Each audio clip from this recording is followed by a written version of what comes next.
In front of me is VIVO X80 Lite, and today I would like to show you how you can clone apps.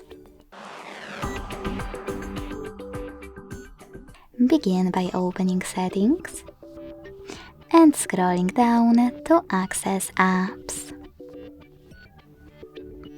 Then scroll down again, click on App Clone and click on grey switcher next to any app that you wish to clone.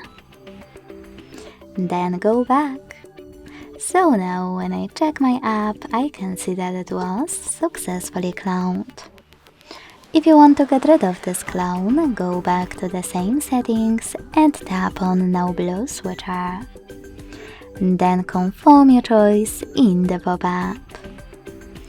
Thanks so much for watching. If you enjoyed this video, don't forget to leave a like, comment and subscribe. Bye!